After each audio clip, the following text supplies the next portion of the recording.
Art of war bye सन त्जू अभी वापस से पढ़ रहा हूँ। अभी 100 सवा 100 पेजेस वापस से पढ़े हैं। हाईलाइटेड फ्रेजेस थे वो मैंने दोबारा से पलट के देखे। ये जो फ्रेजेस हैं उसकी जो कोरिलेशन जो है वो काफ़ी हद तक जो incident world war 1 world war 2 के बारे में जो मैंने पढ़ा है या जो यूट्यूब और नेटफ्लिक्स पे डॉक्यूमेंट्रीज देखी है उससे मैं कोरिलेट कर पा रहा हूँ। कुछ फ्रेजेस बहुत ही टैकी और अट्रैक्टिव है, बट मेरे को इस सिचुएशन जो अभी इंडिया पाकिस्तान का चल रहा है उसमें बहुत ही फोर्स्ड कोरिलेशन लग रहा है, तो मैं इस बारे में या उस फ्रेज को भी नहीं यूज़ करूँगा।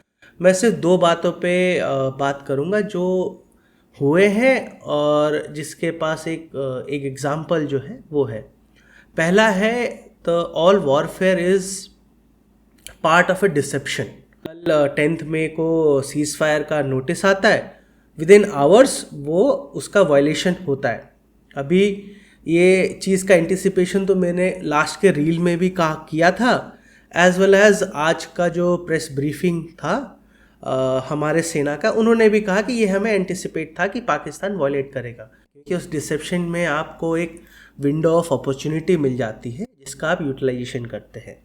वो अभी हुआ है और आई बिलीव ये आगे भी ऐसे डिसेप्शंस देखने को मिलेंगे जब तक कोई एग्रीमेंट साइन नहीं होता, जैसे एक एग्रीमेंट साइन हुआ था शिमला एग्रीमेंट। दूसरा है in the midst of chaos there is an opportunity.